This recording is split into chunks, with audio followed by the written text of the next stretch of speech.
दर्शकों नमस्कार, आप सभी का स्वागत है।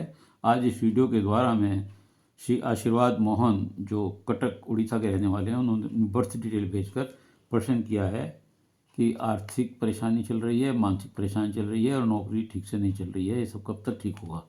उनके बताए समय के अनुसार जो उनका बर्थ चार्ट पड़ता है आपके सामने कन्या लगन की कुंडली बनती है।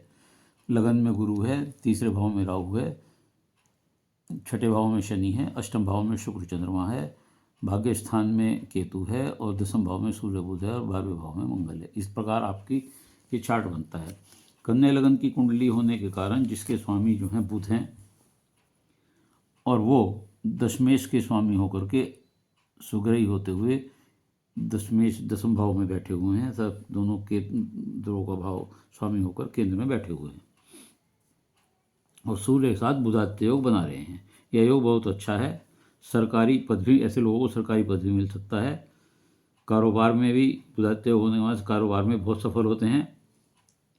वाणी से भी कमाते हैं, बुध वाणी का कारक है तो वाणी से भी कमाते हैं तथा बैंकिंग फील्ड में भी इन्हें फ़ायदा हो सकता है। MBA वगैरह करके या बैंक से अकाउंट से संबंधित जो भी काम हो मैनेजमेंट का, वो भी कार्य कर सकते हैं। लगन में गुरु बैठे हुए हैं जो कि सप्तमेश और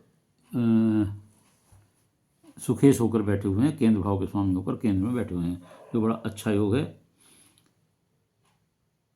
जिसके कारण मकान वाहन सुख सब आपको प्राप्त होगा।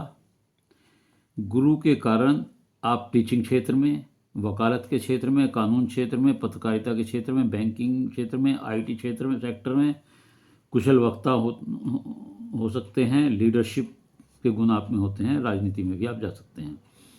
राहु तीसरे भाव में बैठकर सबसे अच्छा प्लेसमेंट राहु का तीसरा भाव होता है।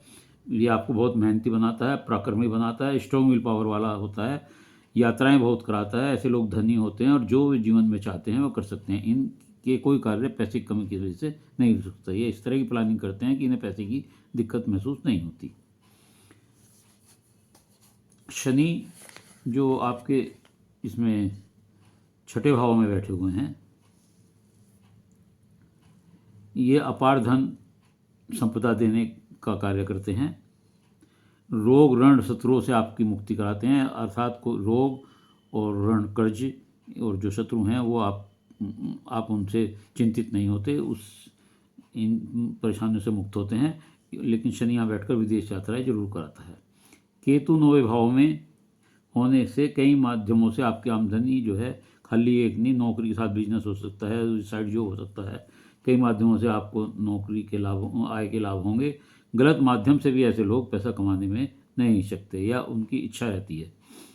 शुक्र और चंद्रमा जो अष्टम भाव में हैं, यहाँ शुक्र विरासत से संपत्ति दिलाता है, अच्छी जीवन शैली जीने के लिए देता है, कैरियर देता है, पत्नी के माध्यम से भी लाभ होता है, आय होती है। या तो पत्नी नौकरी करती है या उसके यहाँ से कोई इस तरह की व्यवस्था होती है कि वहाँ से आमदनी होती है।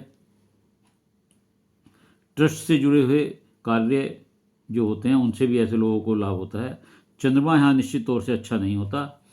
आपके जीवन को पानी से खतरा है और इसलिए आपको यह सलाह दी जाती है कि आप गहरे पानी में, समुद्र में, नदी में, नहर में, झरने में, झील में, चलते पानी में स्नान ना करें और इसे अवॉइड करें, अन्यथा जीवन को कष्ट हो सकता है या मृत्यु तुल्य कष्ट हो सकता है, जीवन दान ही मिलता है।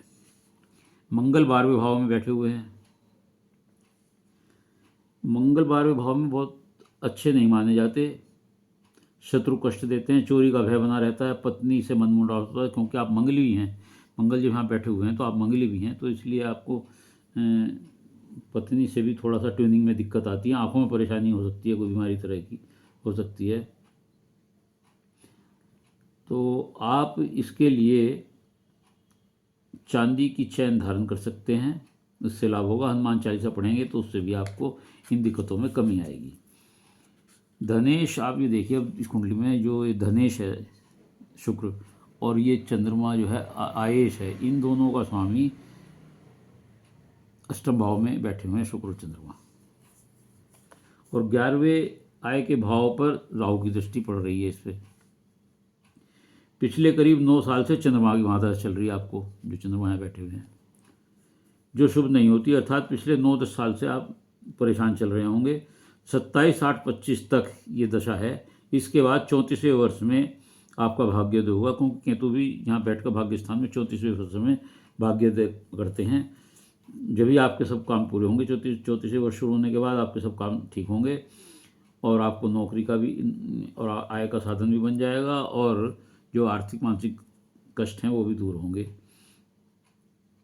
यदि आप ये उपाय करेंगे तो इनमें दिक्कतों में कमी आएगी और आपका शुभ समय शुरू होने वाला है। उम्मीद है कि आपको ये वीडियो अच्छी लगी होगी। यदि आपको ये पसंद आई हो तो इसे लाइक करिएगा, शेयर करिएगा और कमेंट्स बॉक्स में जाकर अपने विचार लिखिएगा। इसके अलावा यदि किसी और का कोई प्रश्न हो तो वह मेरे चैनल को सब्सक्राइब करते हुए अपनी डिटेल भेजते हुए एक प्रश्न पूछ सकता है, उत्तर अवश्य दूंगा। धन्यवाद।